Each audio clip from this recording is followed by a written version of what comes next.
सबसे पहले मैं अपने प्रभु यीशु जी का धन्यवाद देना चाहूँगा, जिनका कि मैं दास हूँ और उनकी असीम कृपा से ये अवसर मुझे मिला है कि मैं आप जैसे ईश्वर के भक्तों के बीच में आकर उनका सामर्थ्य और जीवित वचन आपको सुना सकूं। ये मेरा सौभाग्य है। मैं आज न्यू कवेनेंट एनजीओ की ओर से आया हूँ। ये न्यू कवेनेंट एक संस्था है जो गरीब, निर्धन, अपाहिज, बीमार, कैंसर के पेशेंट, ऐसे स्टूडेंट जिनके पास पढ़ने के लिए मनी नहीं है, और ऐसे लोग जिनको इकोनॉमिकली सपोर्ट की ज़रूरत है, उनके लिए उनके बिहाफ पर मुझे रिक्वेस्ट किया गया कि आप जैसे लोगों के बीच में न्यू कवेनेंट चर्च के बारे में बताया, न्यू कवेनेंट एनजीओ के बारे में। कोविड में उन्होंने बहुत ही सुंदर काम किया। जब कोविड सेकेंड वेव आई हमारी कंट्री में तो कितने लाखों लोग मर गए। बेटियों ने माँ और बाप के बॉडी को हाथ नहीं लगाया, माँ बाप ने बच्चों की बॉडी को हाथ नहीं लगाया, छुआ नहीं डर के मारे। इस एनजीओ ने बहुत सारी बॉडीज़ को घर से उठाकर प्रॉपर फ्यूनरल उनका कराया। जिन लोगों को ऑक्सीजन की कमी थी उनके लिए सिलेंडर अरेंज किए गए। आपके पंजाब मोहाली से उन्होंने सिलेंडर खरीदे जहाँ कहीं नहीं मिल रहे थे। And this such a beautiful NGO is doing wonderful job for the poor and the needy people.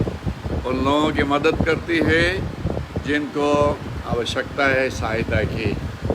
तो आज का ये संडे, मुझे पता नहीं पैसा आपको मैं अथॉराइज़ किया गया हूँ कि नहीं बोलने के लिए, पर आज का ये संडे NGO के लिए समर्पित है, जो गरीब लोगों के बीच में प्रभु जी का काम कर रही है।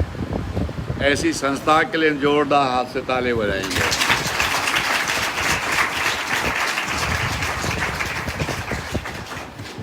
आपके पादी साहब का बहुत धन्यवाद कि उन्होंने मुझे ये पोडियम दिया बोलने के लिए। मैं उनका भी बहुत शुक्रगुजार हूँ। हम लोग काफ़ी लेट आए, but strange and the good part was Padi साहब और उनके मिसेस और उनका बेटा हमारे लिए ऐसे लगे जैसे हमारे अपने घर के लोग हैं।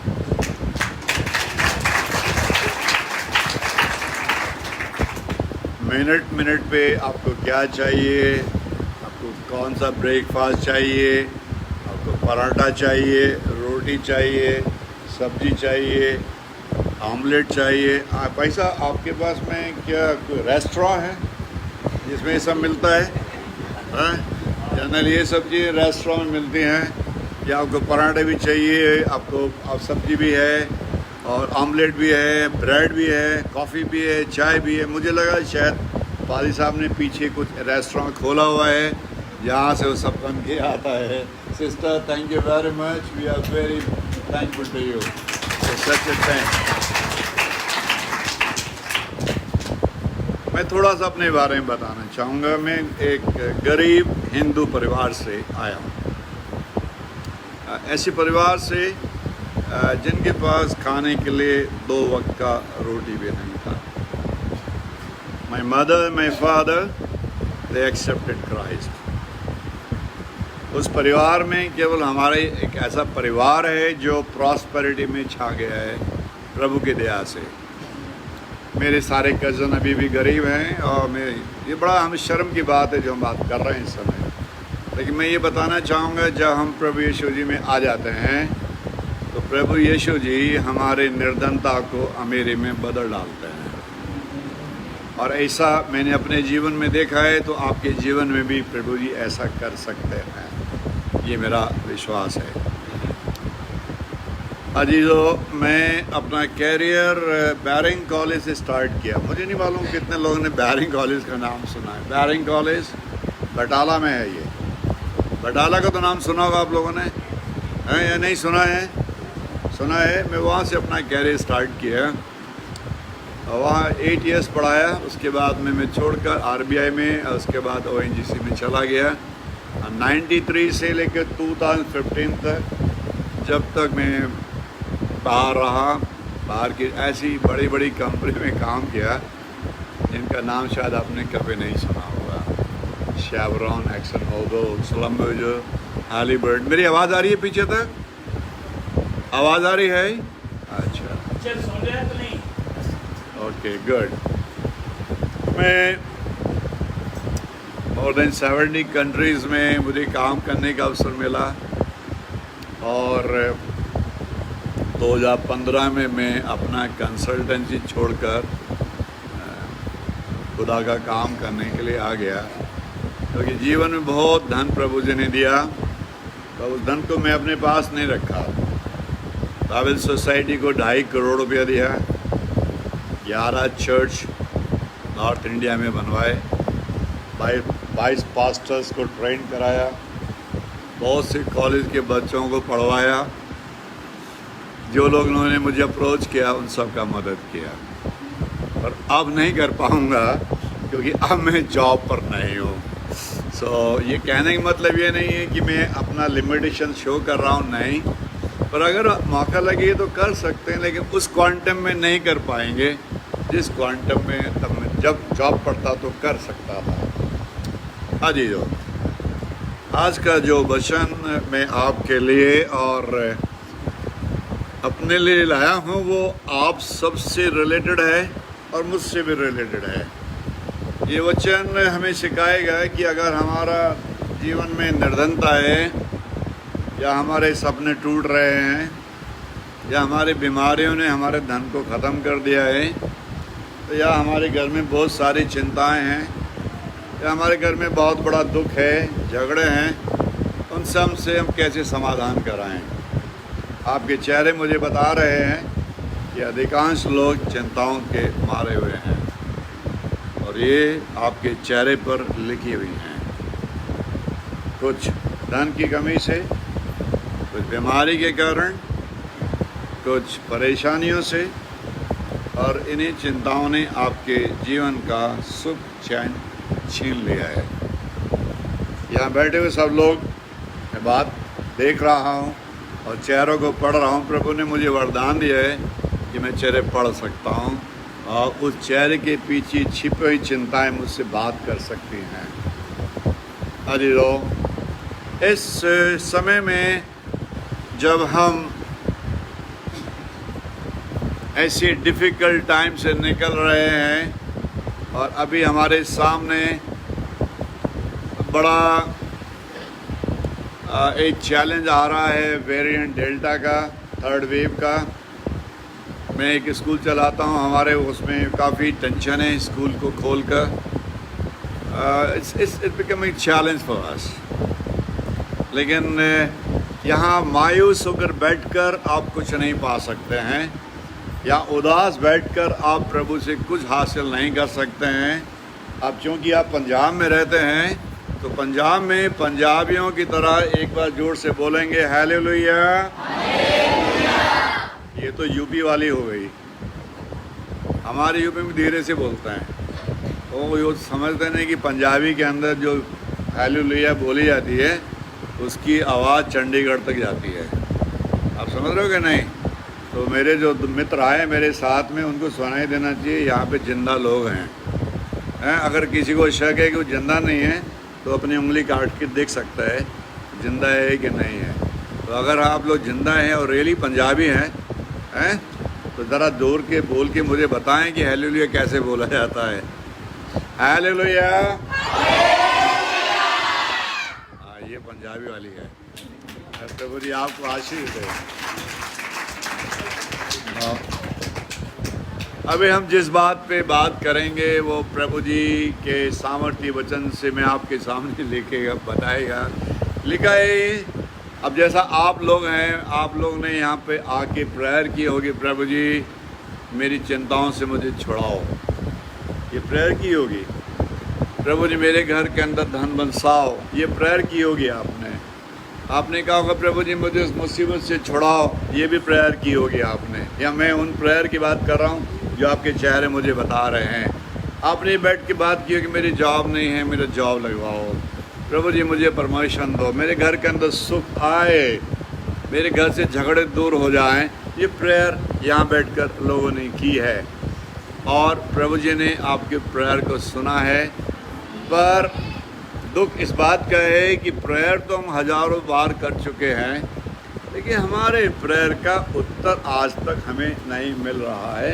यही मेरी चिंता का कारण है। आप मेरी बात को ध्यान से सुनना। मेरी हिंदी समझ रहे हैं? मैंने माड़ी पंजाबी आंधी है, पर मैं ज़्यादा नहीं बोल पाऊँगा, इसलिए मैं हिंदी में बात करेगा। अंग्रेजी में कर सकता हूँ पर वो नहीं करूँगा। तो मैं थोड़ी छोटी वाली हिंदी बोलेगा, कठिन वाली नहीं। तो आप यहाँ बैठकर आप सब लोगों ने प्रभु जी से आज कुछ मांगा है या नहीं मांगा है? जिन लोगों ने मांगा है ज़रा हाथ तो खड़ा कर, मैं पूछूंगा नहीं क्या मांगा है, पर सब लोगों ने आज प्रभु यीशु जी से यहाँ बैठकर कुछ मांगा है। अब हमें ये देखना है यहाँ बैठकर क्या आज हमें वो मिलेगा या नहीं मिलेगा। आज हमने ये देखना है यहाँ बैठकर कि प्रभु के चरणों पर जो हमने आज उनसे मांगा वो हमें मिला या नहीं मिला, या जैसे हम खाली हाथ आए वैसे ही खाली हाथ चले गए, ये सोचकर आज नहीं मिला तो अगले संडे अवश्य मिलेगा। लेकिन मैं आपको बताना चाहूँगा कि अगर आप प्रभु जी पे विश्वास करते हैं तो जो आप मांगते हैं वो आपको मिलता है। जो आप मांगते हैं वो आपको क्या होता है? लेकिन क्या हो रहा है, जो हम मांगते हैं वो हमें नहीं मिलता, पर जो हम नहीं मांगते वो हमें मिलता है। ये फैक्ट है। जो चीज़ हम नहीं मांग रहे प्रभु जी के चरणों से वो तो हम पा रहे हैं, और जो हम मांग रहे हैं वो हमें नहीं मिल के हमारे पड़ोसियों को मिल रहा है, इसलिए हम उनसे जल रहे हैं। हम जो मांगते हैं वो हमें नहीं मिलता और वो हमारे पड़ोसियों को मिल रहा है। उन्हें देख देख के हम अपना खून जला रहे हैं। उनके पास बड़ी गाड़ी है, हमारे पास छोटी है। उनके बच्चे अच्छा पढ़ रहे हैं, मेरे नहीं पढ़ रहे। उनकी जॉब पे प्रमोशन हो गया, मेरा नहीं हो रहा है। This is a concern for everyone here today, and today God want to speak to you. He want to tell you whatever you asking in His mighty name, that God is going to give you. प्रभु जी देने में ये नहीं देखते ये काला आदमी है, गोरा आदमी है, ये लंबा है या छोटा है, इसको देना चाहिए या इसको नहीं देना चाहिए। प्रभु जी आपकी भावनाओं को और आपके विश्वास को देखते हैं कि आपने किस विश्वास से अपने प्रार्थनाओं को उनके चरणों पे अर्पण किया है और क्या भावनाएं उस प्रार्थना के पीछे रही हैं। जैसे मैंने कहा, जो हम मांगते वो हमें मिलता है। ये लोग वही बोल सकते हैं जिनकी प्रार्थना को प्रभु यीशु जी सुनते हैं। सवाल हमारे सामने ये खड़ा होता है, जो कुछ आज तक हमने मांगा प्रभु जी के चरणों से आज तक पाया क्यों नहीं है? जो कुछ हमने प्रभु जी से मांगा है वो आज तक हमने उनके चरणों से क्यों नहीं पाया है? यही प्रश्न, यही सवाल आज मुझे और आपको डिस्टर्ब करता है और इसे हम झुटला नहीं सकते। We cannot deny the fact that whatever we have asked from the God, He has not granted that wish to us. आज तक प्रभु जी ने हमारे उन प्रार्थनाओं को नहीं सुना जिसके लिए हमने आंसू बहाए और जिसके लिए हम उनके चरणों पर गिड़गिड़ाए। मैं आपको बताना चाहूँगा, ये कान आप देख रहे नहीं, मेरा कान छोटा है, कुछ के बड़े हुए कान होते हैं हाथी जैसे, तो मेरा कान छोटा है। ये कान मेरी मम्मी ने या मेरे पापा ने नहीं बनाया। प्रभु जी चाहते तो मुझे बहरा भी बना देते, पर हाँ, हालांकि मैं बहरा हूँ, थोड़ा ऊंचा सुनता हूँ, कोई दिक्कत नहीं है, पर मैं सुनता ज़रूर हूँ। ये कान और ये आँख किसने बनाई हैं? परमेश्वर ने बनाई हैं। तो सवाल ये उठता है हमारे सामने, जब हम प्रार्थना करते हैं तो प्रभु जी हमारी प्रार्थनाओं को क्यों नहीं, जोर से बोले, क्यों नहीं सुनते? मैं बहुत लोगों को देखता हूँ प्रभु के चरणों पर रोते हैं, आंसू बहाते हैं, फिर भी उनकी आंसुओं पर प्रभु जी क्यों नहीं ध्यान देते। एक वचन निकालेंगे, भजन संहिता 94 उसका 9वां पद, और इसको पढ़ेंगे जरा हम। भजन संहिता 94 और उसका 9वां पद। कौन पढ़ेगा? 94 अध्याय 94 और उसका 9वां पद। हाँ, पढ़ें जरा। जिसने क्या दिया भाई, जरा ध्यान से सुनिएगा। जिसने कान दिया, क्या वो आप नहीं सुन सकता? जिसने आंख रची, क्या वो आप नहीं देख सकता? आप लोग ये प्रश्न अपने आप से पूछें, क्योंकि मैं ये सवाल अपने आप से पूछ रहा हूँ कि जिसने कान रचा वो मेरी प्रार्थना क्यों नहीं सुन रहा, और जिसने आंख रची वो मेरे आंसुओं को क्यों नहीं मुझको ना आवाज़ नहीं सुनाई देती। बहरा आदमी हूँ, माफ़ करना। अगर मैं कोई सवाल करता हूँ तो मुझे उसका जवाब चाहिए, तभी मुझे कुछ मज़ा आएगा। वो मेरे आंसुओं की ओर क्यों नहीं। हम कितनी बार प्रभु के चरणों पर रोए हैं, मुझे पता है। आपके चेहरे मुझे बता रहे हैं कौन कौन रोए हैं। अब कितनी बार प्रभु के चरणों पर रोए हैं, लेकिन उन्होंने हमारे आंसुओं को नहीं देखा। क्या कारण है? कुछ तो कारण होगा या नहीं होगा? जोर से बोलिए। बहुत धीरे से बोल रहे हैं क्योंकि हमारी प्रार्थना नहीं सुनी गई है। कोई तो कारण होगा या नहीं होगा? अगर प्रभु जी ने मेरे आंसुओं की ओर नहीं देखा तो कोई तो कारण होगा कि नहीं होगा? मैं आपको कुछ अच्छी चीज़ सिखाएगा सिंपल लैंग्वेज के अंदर। अगर मैंने प्रभु जी के सामने प्रार्थना की और उन्होंने नहीं सुनी तो कोई तो कारण होगा या नहीं होगा? होगा। तो उन्हीं कारणों को आज हम ढूंढेंगे। नीति वचन 20 और उसका 12वां पद पढ़ेंगे। लिखा है, देखने के लिए आँख और सुनने के लिए कान, ये दोनों प्रभु ने बनाए हैं, फिर भी हमारी प्रार्थनाओं को प्रभु यीशु जी नहीं सुनते हैं। देखने के लिए कान और सुनने के लिए आँख। सुनने के लिए आँख, आप ऐसे से कर रहे हो, मैं जानबूझ के बोल रहा हूँ।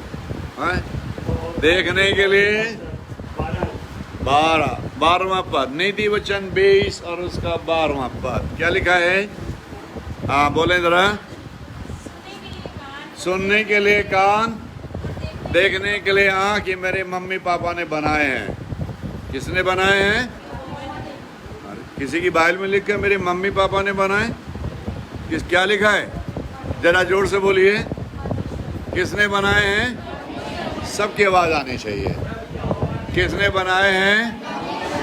परमेश्वर ने बनाए। पर अच्छा, आपको लगता नहीं है अगर उन्होंने कान बनाए और आँख बनाए तो मेरी प्रार्थना प्रभु जी क्यों नहीं सुन रहे? ये सवाल में इससे मुझे अपने आप से पूछना चाहिए। ये प्रश्न, ये क्वेश्चन मुझे अपने आप से पूछना चाहिए। दोनों चीज़ें प्रभु ने बनाई हैं, जिसकी सहायता से मैं देख भी सकता हूँ, सुन भी सकता हूँ। कितने लोग मेरी आवाज़ को सुन रहे हैं? सुन रहे हैं ना? तो फिर प्रभु जी हमारी आवाज़ को क्यों नहीं सुन रहे हैं? ये एक आत्मचिंतन का विषय है।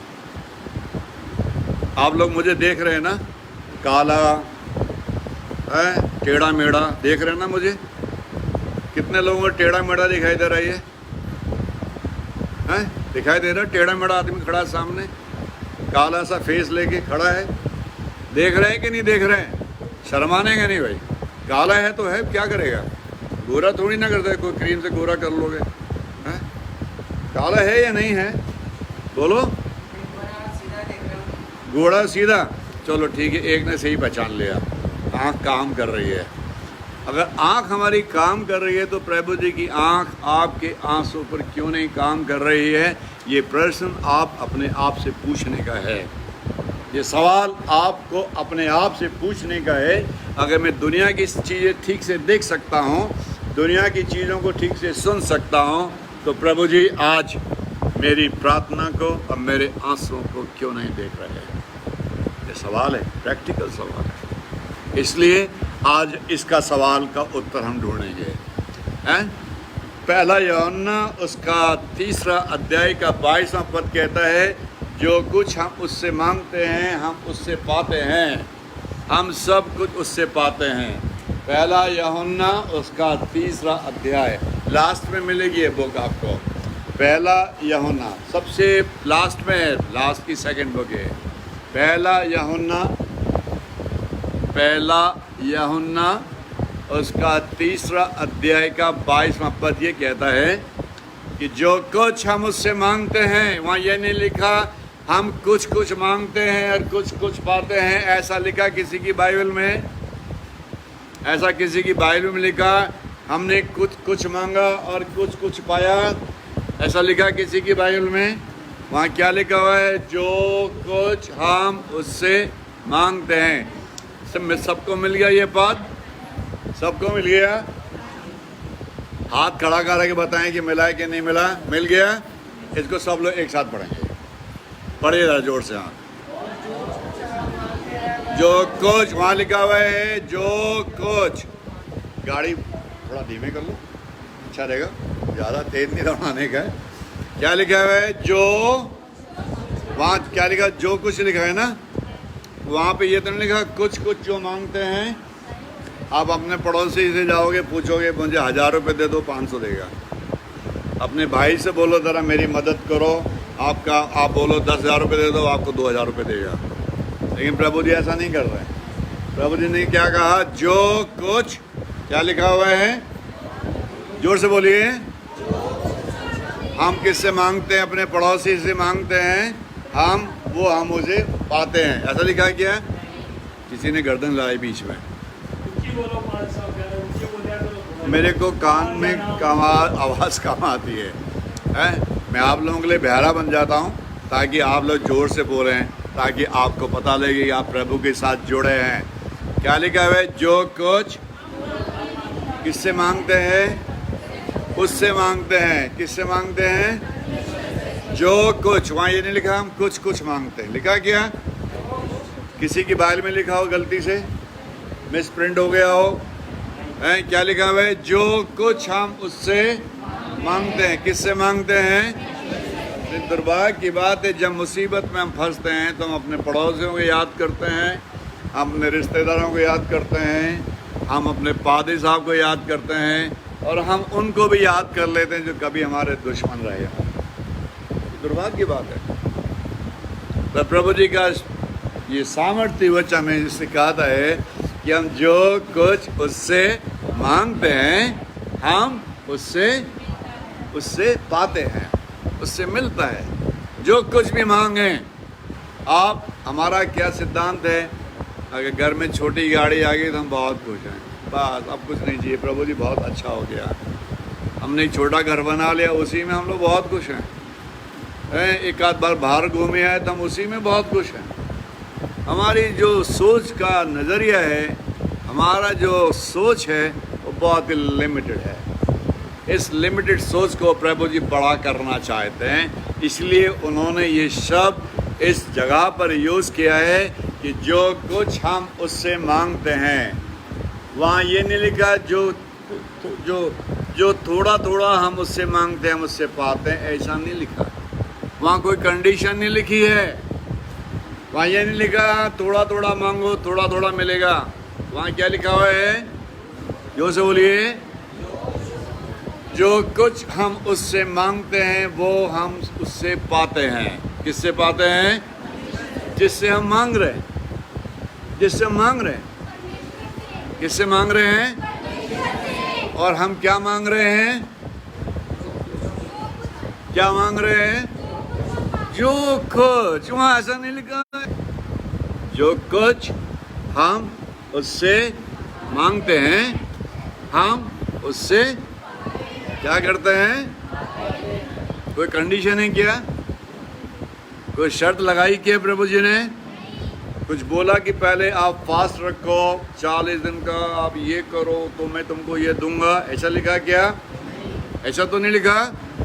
लेकिन आगे आप पढ़ोगे तो बहुत कुछ लिखा है जो आपको करना होगा। उसको पढ़ने से पहले जरा हम जोर से बोलेंगे हालेलुया। Very good. क्या लिखा है जरा पढ़ो आगे। जो कुछ हम उससे मांगते हैं मुझसे पाते हैं, क्योंकि हम उसकी किसकी आज्ञाओं को मानते हैं। तो आपको अभी आंसर मिल गया कि अगर मेरी प्रार्थना नहीं सुनी जा रही है तो ये सेंटेंस जो आपने अभी पढ़ा ये कहीं तो फिट हो रहा है, ये जीवन में कहीं तो फिट हो रहा है। जो कुछ हमने उससे मांगा और उससे नहीं पाया, तो ये सेंटेंस मुझे बता रहा है जो मैंने उससे मांगा और मुझे नहीं मिल रहा है, तो इसके मतलब ये वाला सेंटेंस मुझे बता रहा है कि मुझे मेरी प्रार्थनाओं का उत्तर क्यों नहीं मिल रहा है। क्या पढ़ा आपने? जरा जोर से पढ़ें, इस सेंटेंस को दोबारा से पढ़ें। क्योंकि हम उसकी आज्ञाओं को और जो उसे भाता है वही करते हैं। आज आपने प्रार्थनाएं मांगी प्रभु के चरणों में बैठकर, मेरी बात को ध्यान से सुनना, तभी आप आत्मज्ञान मिलेगा। आप सबने प्रार्थना करी ना? आज कोई ऐसा व्यक्ति जिसने ना करी हो? सबने करी, सबने तालियां भी बजाई, सबने हालेलुया भी बोला। आपको लगता है जो आपने मांगा आज आपको मिलेगा? आवाज़ तो जोर की आ रही है, लेकिन रियलिटी कुछ और है। क्या हमारे जीवन में चिंताएं विराजमान नहीं हैं? क्या हमारी प्रार्थनाएं पूरी सुनी गई हैं? क्या हमारे घर के अंदर धन बरस रहा है? अभी आवाज़ नहीं आई, आवाज़ आएगी भी नहीं। क्या मेरे घर में धन बरस रहा है? कितना धन बरस रहा है कि खर्च करने के बाद में बचा हुआ है? बचा हुआ है? You're very lucky. First time I saw a man who can claim. मैं आपको बताएगा कि प्रभु जी आपसे बहुत प्यार करता है। अगर वो मुझसे प्यार करते हैं, मेरे जैसे गरीब पर वो दया करते हैं, तो आप पर भी प्रभु जी बहुत दया करना चाहते हैं। आपके घर में भी प्रभु जी धन बरसाना चाहते हैं। मुझे मालूम है 90% दुआएं, 90% प्रार्थनाएं हमारे जीवन के अंदर धन से रिलेटेड होती हैं।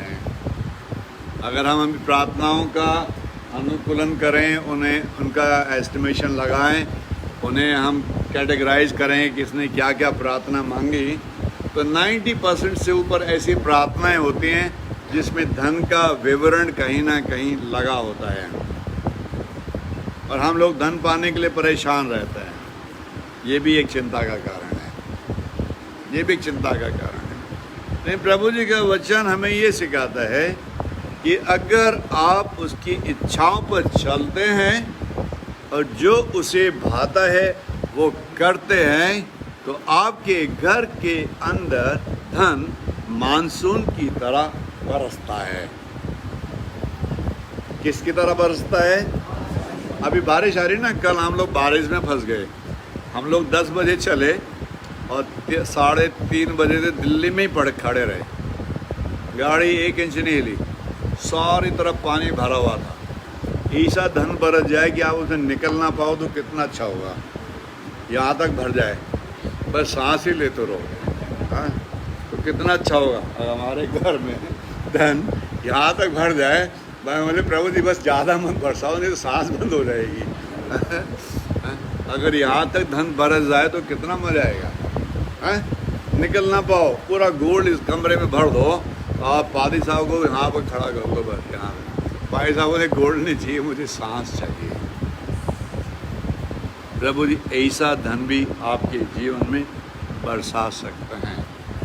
अगर विश्वास नहीं है तो खोल लीजिए नीति वचन 10 और उसका 22वां पद। लिखा है, जो धन प्रभु की आशीष से मिलता है वो उसके साथ दुख नहीं मिलाते। नीति वचन 10 और उसका 22वां पद। हाँ, पढ़ेंगे ज़रा, सब लोग मिलके पढ़ेंगे इसको, सब लोग मिलके पढ़ेंगे, क्योंकि ये सब से रिलेटेड है और सबको बताएगा कि जब हम प्रभु की इच्छाओं पे चलते हैं और जो उसे भाता है वो करते हैं, तो प्रभु यीशु जी हमें वो सब देते हैं जिसकी मनोकामना हम करते हैं, जिसके बारे में हम सोचते हैं। क्या सब लोगों को मिल गया? ये सबको मिल गया। ये पद बहुत इम्पॉर्टेंट है कि हर आदमी चाहता है उसके जीवन में इतना धन बरसे ही वो खर्च ना कर पाए। प्रभु जी ने मेरे जीवन में ऐसे ही धन बरसाया है। मैं तो खर्च करना चाहता, मुझसे नहीं होता है। मैं बांट देता हूँ लोगों को, तो भी नहीं खर्च होता है। जब आप ऐसा जीवन जिएंगे तो सच में ऐसा लगेगा प्रभु जी की आँख आपके ऊपर लगी है और प्रभु जी आपकी प्रार्थनाओं को सुन रहे हैं। मैं यहाँ खड़ा होकर वही संबंध आपका प्रभु के साथ जोड़ना चाहता हूँ जो मेरे साथ जुड़ा हुआ है। यू नो, इसलिए इस पद को हम सब मिल के पढ़ेंगे और जोर से पढ़ेंगे ज़रा। हाँ, पढ़िए ज़रा। किस जोर से। अब हम तो ऐसा लगे जैसे खिचड़ी पका रहे हो, मतलब सब एक साथ मिल के पढ़ेंगे, है ना, अलग अलग नहीं पढ़ेंगे तो ही मज़ा आएगा। खिचड़ी खाने में ज़्यादा मज़ा आता है कि आलू पूरी खाने में मज़ा आता है? अभी नहीं बोलोगे आप? तो हम लोग एक साथ पढ़ेंगे इसको। कैसा पढ़ेंगे? एक साथ। हाँ, पढ़िए। धन किसकी आशीष से मिलता है? धन किसकी आशीष से मिलता है? और उसके साथ वो दुख मिलाते हैं। हैं? फिर से पढ़ लो, देख लो ज़रा, फिर से पढ़ लो, कहीं लिखा हो कि उसके साथ दुख मिलाते हैं। लिखा तो है कि दुख नहीं मिलाते हैं। हमारे जीवन में क्या हो रहा है ये तो देख लो। लिखा तो है, पर हमारे जीवन में क्या हो रहा है वो तो देख लो। धन तो मिल रहा है, वो तो डॉक्टर के पास जा रहा है। धन तो मिल रहा है, वो तो किसी के लफड़े में जा रहा है। धन तो आ रहा है, वो तो बीमारी में खर्च हो रहा है। धन तो मिल रहा है, वो किसी काम और काम में लग रहा है, उस पर आशीष ही नहीं है। प्रभु जी क्या वचन कहते हैं? जो धन प्रभु की आशीष से मिलता है वो उसके साथ दुख नहीं मिलाते। हमारे जीवन में क्या हो रहा है? It's a time to re-examine yourself। अपने मन के अंदर झांक कर देखो। मैं बड़ी प्रैक्टिकल बात करता हूँ। मैं थियोरी नहीं पढ़ाता, न थियोरी। सफाई से माफ़ करना मुझे, क्योंकि आप बहुत ज्ञानी आदमी हैं। मैं जीवन की बात बताना चाहता हूँ इस वचन के थ्रू कि हम उसमें अपने आप को देखें, रखकर हम क्या कर रहे हैं। हमारे जीवन में धन कहाँ खड़ा है? कहीं धन हमारे बीमारियों में तो नहीं जा रहा है? कहीं हमारे घर में कोई ऐसा लफड़ा तो नहीं जिसमें धन खर्च हो रहा है? क्या हम अपना धन डॉक्टर को दिए जा रहे हैं? ये सवाल है मेरे लिए। प्रभु जी का वचन कहता है मैं धन ऐसा दूंगा जिस पर मेरी आशीष होगी। तो जिस धन पे प्रभु जी की आशीष होगी, क्या उसे खर्च कर लोगे? बोलो। जिस धन को प्रभु जी आपको देंगे, क्या आप वो धन खर्च कर लोगे? आवाज़ नहीं आ रही, डर रहे हो आप लोग? तो ऐसा लग रहा है पता नहीं देंगे कि नहीं, ये तो बोल रहा है, इसका क्या है, ये तो बोल के चला जाएगा। हाँ, इसका क्या है, ये तो बोल रहा है, तो बोल के चला जाएगा। इसका काम है बोलना, ये तो बोलने की बीमारी है। नहीं, प्रैक्टिकल बात मैं आपसे सिखाना चाहता हूँ कि जो धन प्रभु की आशीष से मिलता है वो उसके साथ दुख मिलाते हैं। आज हमारे जीवन में वही हो रहा है। हमें मानना पड़ेगा, जो धन हमारे जीवन में आ रहा है उसके साथ दुख भी आ रहा है। और अगर ऐसा हो रहा है तो हमारे जीवन में धन के ऊपर प्रभु की आशीष नहीं है। अगर आपने प्रभु यीशु जी की आशीष को अपने धन के ऊपर पाना है, मेरी बात समझ रहे हैं आप? अगर आपने प्रभु की आशीष को अपने धन के ऊपर पाना है तो ज़रा जोर से बोलिए। पंजाबी वाली बोल रहा हूँ, यूपी वाली नहीं। तो तुम तो सब यूपी के हैं। कितने लोग यहाँ पे? मेरी तो नाक कट रही है यूपी की वजह से। हैं? पंजाबियों की तरह बोलो भाई, हैं? तभी तो धन पे आशीष मिलेगी। हैं? यूपी वालों की तरह नहीं मिलेगी। उल्टी यूपी के मतलब उल्टा पुल्टा, आप समझो। हैं? जरा हम जोर से बोलेंगे यस। जब हम ऐसा बोलते हैं तभी प्रभु जी आपके धन के ऊपर आशीष देते हैं। कितने लोग चाहेंगे उनके धन के ऊपर आशीष मिले? हाथ खड़ा करके प्रभु का सम्मान करना। सब लोग चाहेंगे कि प्रभु जी उनके घर के ऊपर धन बरसाएं, मानसून की तरह बरसाएं और घर के ऊपर आशीष हो। तो हम हाथ ऊपर करके बोलेंगे हालेलुया। प्रभु जी ऐसा कर सकते हैं। क्या हमारे प्रभु के लिए कोई काम कठिन है? अरे बोल तो बहुत जोर से दिया, लेकिन लग तो ऐसा रहा है कि कठिन है। हमारे सपने टूट रहे हैं, हम जो मांग रहे हैं वो हो नहीं रहा है, हम जिसके लिए प्रेयर करते हैं वो कभी नहीं पूरा हो रहा है, सपने तो टूट रहे हैं। ये सत्यता है जीवन की, इसको हम झुटला नहीं सकते, इसको हम ठुकरा नहीं सकते। मैं आज अभी पादी साहब से सुबह बात कर रहा था, मेरे से पूछ रहे थे मेरे बारे में, तो मैं उन्हें बता रहा था कि 2015 में मैं अपना जॉब छोड़ दिया। करीब 3 करोड़ रुपए साल के मैं कमाता था। ये छोटा मोटा अमाउंट नहीं है। 3 करोड़ रुपए लोग जीवन में नहीं देखेंगे, पर मैं साल में इतना पैसा कमा लेता था। 45 लाख से 50 लाख का मेरा मंथ का प्रॉफिट होता था अगर मैं जॉब पे रहता था। लेकिन प्रभु जी के चरणों पर भय के साथ जीवन बिताया और जो धन हमने उनकी कृपा से सच्चे रूप में अर्न किया उसको हमने स्कूल में और एक फार्म में लगाया। जब खरीदा गया ना तो बेचने वालों को खबर थी और ना ही खरीदने वालों को खबर थी कि ये ज़मीन 4 साल के बाद इंडस्ट्रियल बेल्ट में चली जाएगी। आप समझो, ना तो बेचने वालों को खबर थी ये ज़मीन कहाँ जाएगी और ना खरीदने वालों को खबर थी इसका क्या होगा। और वो अनाड़ी आदमी जो किसान का बेटा नहीं है उसने वो ज़मीन खरीद ली। अनाड़ी आदमी हो रहा मेरा जैसा, वो अनाड़ी आदमी ने वो ज़मीन खरीद ली जो किसान का बेटा नहीं है। आप समझे कि नहीं? और उसे पॉली हाउस लगा दिए, वो इजरायली टेक्नोलॉजी की। अच्छा, मैं गुलाब की खेती करता था, अब नहीं।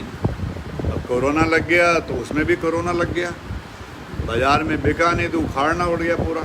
कोरोना ने सब कुछ उखाड़ दिया जीवन, खेती भी उखड़ गई और लोग भी उखड़ गए ज़मीन से। आप समझे? लेकिन प्रभु जी ने उस धन पर आशीष दी क्योंकि ये धन उनकी आशीष से मिला था। अगर मैं सपोज करो काम पे लगा होता, ये ज़मीन नहीं खरीदता और प्रभु का काम नहीं करता, तो मैं आराम से इनकम टैक्स इन सब दे आके 7 से 8 करोड़ रुपया आज मेरे बैंक के अंदर होता। लेकिन मैंने ये डिसीजन लिया क्योंकि प्रभु जी आपने मेरे को सब कुछ दिया, जीवन में सारा सुख दिया है, अब मैं कुछ काम आपके लिए करना चाहता हूँ। तो मैंने ये काम करना शुरू किया जो मैं करता हूँ। ये आप जान के ताज्जुब हो गए, उस धन पर प्रभु जी ने इतनी आशीष बरसाई कि आज उसकी वैल्यू 42 करोड़ रुपीज़ है। ये वो आदमी है जो आपको सिखा रहा है कि जो धन प्रभु की आशीष से मिलता है वो उसके साथ कौन चाहेगा कि उसके धन के साथ दुख आए? कोई नहीं चाहेगा। कौन चाहेगा उसका धन बर्बाद हो जाए? कोई नहीं चाहेगा। इसीलिए मैं यहाँ खड़ा होकर आपको सिखा रहा हूँ, जो कुछ हम उससे मांगते हैं हम उससे पाते हैं। आपने सुना क्या कहा? जो कुछ, जोर से बोलिए, उससे हम उससे मांगते हैं हम उससे, क्योंकि हम उसकी आज्ञाओं को मानते हैं और जो उसे भाता है वही, अगर आप ऐसा जीवन में करेंगे तो आप मुझसे भी ज़्यादा भाग्यशाली होंगे। मेरा ये दावा है, आई चैलेंज दिस। अगर आप प्रभु की इच्छाओं पर चलेंगे, प्रभु का भय मानेंगे और जो उसे भाता है वही करेंगे, तो आप मुझे भी पीछे छोड़ जाओगे।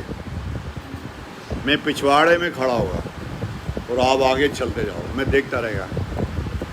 ऐसा प्रभु करता है। कॉलगेट कंपनी का नाम सुना है?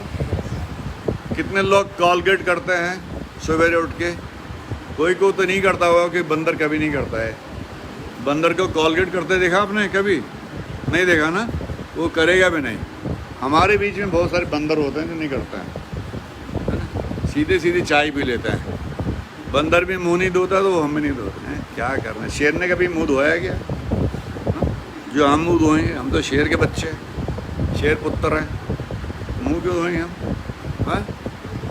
अरे ध्यान देना, जब आप प्रभु जी के लिए कुछ करते हैं तो प्रभु जी अंधे नहीं हैं, याद रखना। जिन्होंने आंख बनाई है वो खुद अंधे नहीं है, वो देख सकते हैं। कॉलगेट कंपनी जब से शुरू हुई, उसको पछाड़ने के लिए 50-100 कंपनी दुनिया में बनी और ख़त्म हो गई। ओरल कंपनी, पेप्सोडेंट, सेंसोडाइन, ये ऐड करते करते मर गए, लेकिन कंपनी नहीं चल पाई। बाबा रामदेव, दंत क्रांति, दुनिया भर का पैसा लगा दिया बाबा रामदेव ने कॉलगेट को पछाड़ने के लिए। टीवी पे आते आते पतला हो गया, लेकिन दंत क्रांति मोटी नहीं हुई। दंत क्रांति की हवा निकल गई। क्या कोई कारण तो होगा इसके पीछे? ये नहीं कि कॉलगेट बहुत पुरानी कंपनी है या उसने बहुत पैसा खर्च किया है या सब लोगों को कॉलगेट का टेस्ट पसंद है। कुछ आदमी कॉलगेट खा भी जाते हैं, टेस्ट अच्छा होता है, चलो थोड़ा खा लो चाय के साथ। आप समझे कि नहीं? कुछ लोग कर भी देते ऐसा। कॉलगेट कंपनी को आज तक कोई कंपनी पछाड़ नहीं पाई, इसलिए प्रभु जी आपको सिखा रहे हैं कि जीवन में आपको भी कोई आदमी पछाड़ नहीं पाएगा। मैं आपको सिखाना चाहता हूँ कि आप ऐसे प्रभु के दास हैं जिसने कॉलगेट को संभाल कर रखा है, मुझे संभाल कर रखा है, वो आपको भी संभाल सकता है। आपको जीवन में कोई नहीं पछाड़ सकता। क्या कारण है कि कॉलगेट आज दुनिया में छाई हुई है और कितनी कंपनी एड़ी चेड़ी के जोड़ लगा लिए लेकिन पछाड़ नहीं पाए? उसका मेन कारण ही है, वो कंपनी जितना भी प्रॉफिट साल भर में अर्न करती है उसका 40% वो खुदा के काम के लिए देती है। अगर जब हम अपने जीवन में प्रभु के लिए ऐसा करेंगे तो क्या आप पछाड़े जाएंगे? पादी साहब ने बोला चर्च 9:30 बजेगा, हम तो 10:30 बजे जाएंगे, तुमने जो करना कर लो, हम ना चेंज होना है। हमारा नाम है हिंदुस्तानी। जॉब पे तो 5 मिनट पहले जाएंगे, पर चर्च में तो 10:30 बजे जाएंगे। जो तुम्हें करना कर लो भाई साहब, हम ना जाएं। हमारा काम तो 10:30 बजे आने का है। पादी साहब रिक्वेस्ट करते हैं, भाई खुदा का काम है, हमें कुछ करना चाहिए, हमें कुछ दान देना चाहिए। जेब में टटोलते हैं 10 रुपये का सिक्का किधर है, अगर नहीं मिलता तो 5 का पकड़ लेते हैं। अगर हमारा व्यवहार प्रभु की दृष्टि में ऐसा है तो कॉलगेट बन जाएंगे क्या? बताइए मुझे। कॉलगेट तो बनेंगे, दंत क्रांति जरूर बन जाएंगे। समझे? दांत घिसते रहेंगे दूसरों को देख के, जैसे वो घिसता है टीवी के ऊपर। समझे? पता नहीं वो आर्टिफिशियल दिखाता है या नहीं, मुझे नहीं पता, मैंने चेक नहीं किया उसका मुंह खोल के। बाबा रामदेव मुंह खोलो तुम्हारे दांत देखे। जब आप प्रभु के लिए उनका सम्मान करेंगे तो प्रभु जी ने आँख बनाई है ना, मेरी मम्मी तो नहीं बनाई। कोई सोच रहा इसकी तो मम्मी ने बना दे, पहले ही वो अंधा है तो क्या वो चश्मा लगाता है? नहीं। जब हम प्रभु के लिए उनका आदर सम्मान करेंगे, चाहे उस समय का ही क्यों ना हो, तो प्रभु जी आपको कोलगेट बनाते हैं, आपको कोई पहचान नहीं पाएगा। आपके धन के ऊपर आशीष होगी, आपके हेल्थ के ऊपर आशीष होगी। प्रभु जी आपको चारों तरफ फलवंत बनाएंगे। आपके जीवन में किसी प्रकार की कोई कमी घटी नहीं होगी। आपके जीवन में किसी प्रकार की कोई कमी घटी नहीं पाई जाएगी। समझे? आप जीवन में फलेंगे, फूलेंगे। आप उस पेड़ की तरह होंगे जो नदी के किनारे लगाया गया हो और जिसके फल सही समय पे आते हों। प्रभु जी ऐसा करता है, और ये तभी होता है जैसा मैंने आपको शुरू में सिखाया, जो उसे भाता है हम उसे, और जो वो चाहता है वो हम करते हैं। अगर हम ऐसा करेंगे तभी हमारे जीवन में प्रभु यीशु जी हमें वो आदर सत्कार देते हैं जिसको पाने के लिए दुनिया के करोड़ों लोग तरसते हैं। करोड़ों। जैसा मैंने बताया, मैं तो हिंदू बैकग्राउंड से आया। मेरे घर के अंदर मूर्ति पूजा होती थी। मेरी मदर बहुत ही डिवोटेड लेडी थी। जब वो हिंदू थी तो पूजा वूजा करती थी। हम छोटे बच्चे थे। हमारा शौक ये नहीं था माँ पूजा कर रही है, हमारा शौक था माँ पूजा कब ख़त्म करे कि हमें प्रसाद मिले। हमारा शौक उसमें था। हमारा शौक उनके ना तो मूर्ति में था ना किसी में था। पर एक दिन माँ को क्या समझ में आ गया मुझे नहीं पता। अनपढ़ थी बेचारी, वो लिखती पढ़ती थी, अंगूठा लगाती। आज मुझे गर्व है ये बताने में कि मेरी माँ अनपढ़ थी और उसने हम लोग को लिखा पढ़ा दिया। तो हमारा बस इतना इंटरेस्ट था माँ पूजा जल्दी ख़त्म कर लेता कि प्रसाद मिल जाए।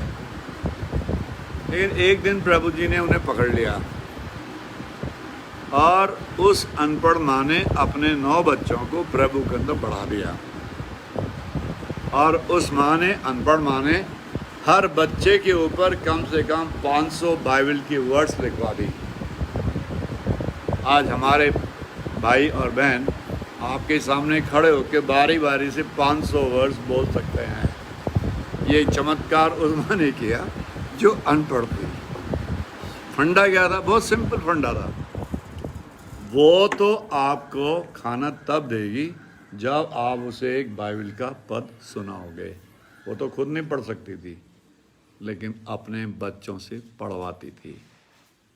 अगर ये वाला कल्चर आज हम अपने घरों में डेवलप करते हैं तो आपके घर के अंदर धन बरसता है। आप प्रभु जी की दृष्टि में पाए जाते हैं।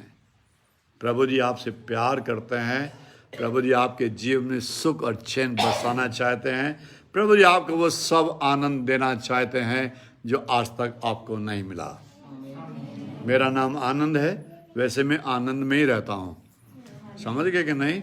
मुझे जीवन में प्रभु जी ने कोई कमी घटी नहीं दी आज तक। ऐसा कभी नहीं लगा मैं किसी चीज़ के लिए तरसा हूँ, क्योंकि मैंने प्रभु जी के चरणों में, उनके भय में अपना जीवन बिताया।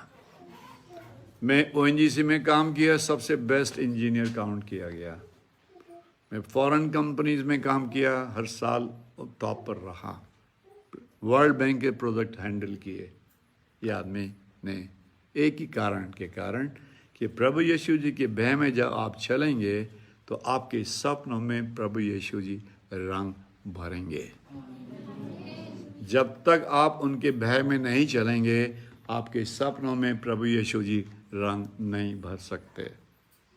कितने लोग चाहेंगे प्रभु जी उनके सपनों में रंग भरें? हाथ खड़ा करके प्रभु जी का सम्मान करें और जोर से बोलें हालेलुया।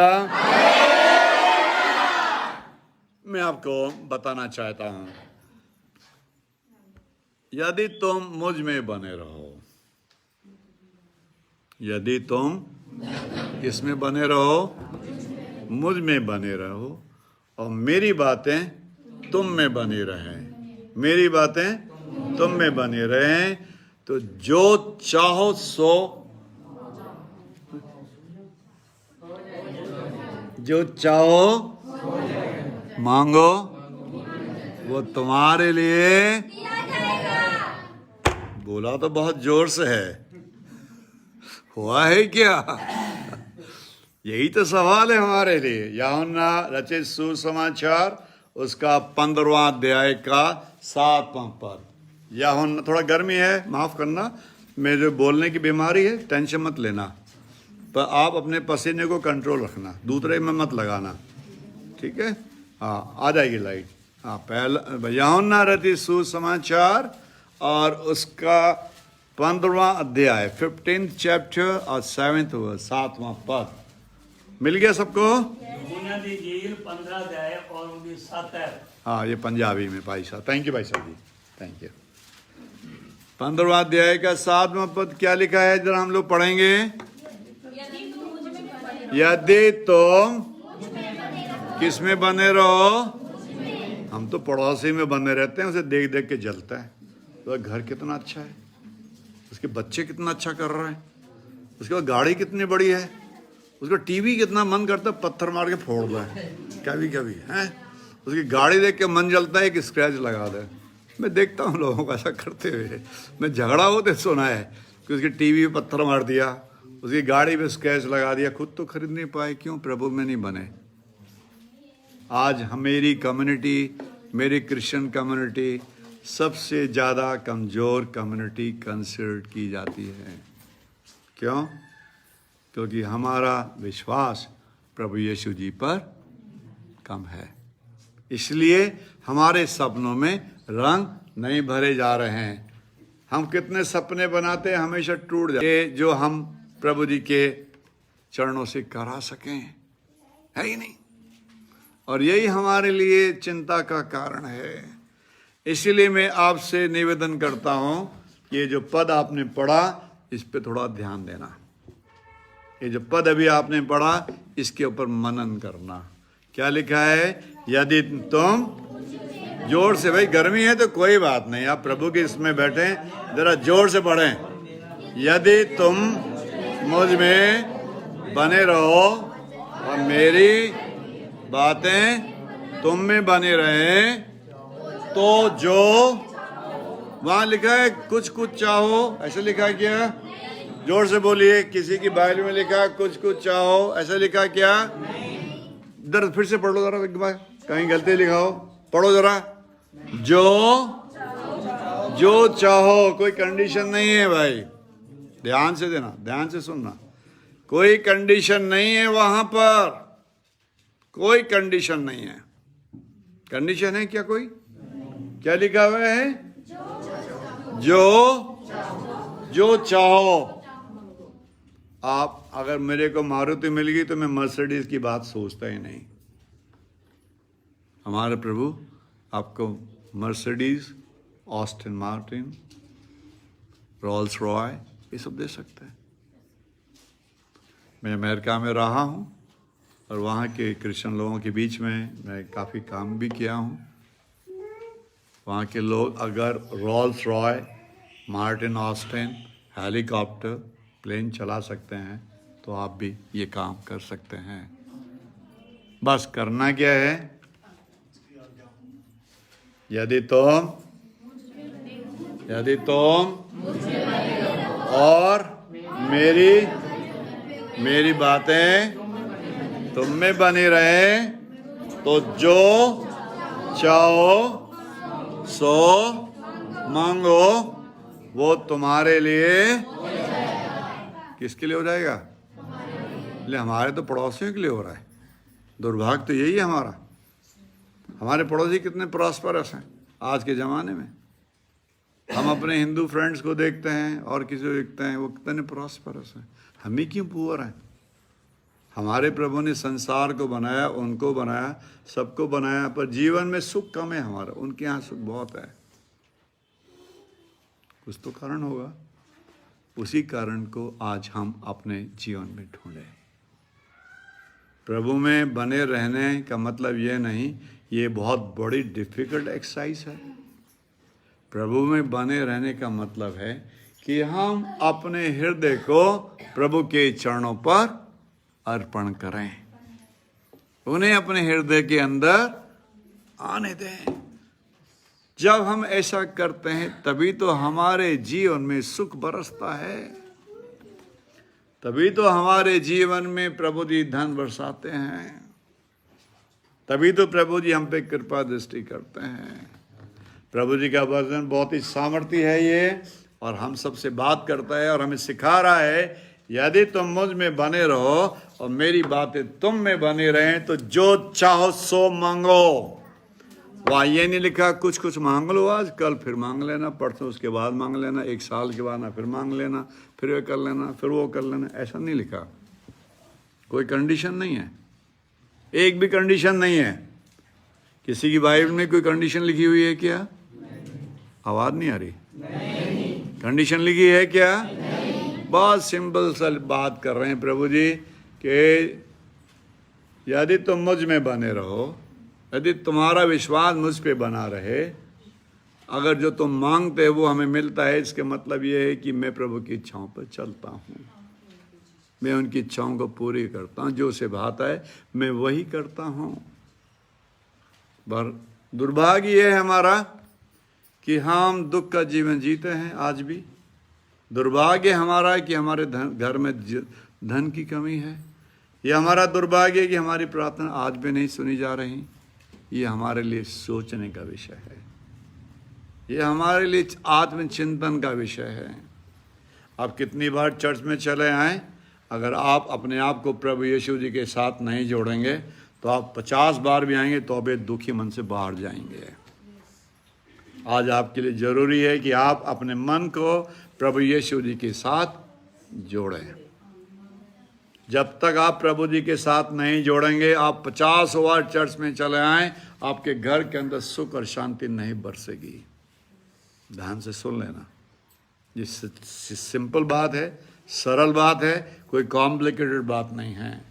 मेरा यहाँ पे खड़े होकर आपको यही समझाने का एक प्रयत्न कर रहा हूँ, एक कोशिश कर रहा हूँ कि अगर घर के अंदर धन बरसाना है, घर के अंदर सुख और चैन को लाना है, चिंताओं से छुटकारा पाना है, तो अपने हृदय को किसके चरणों से जोड़ना है?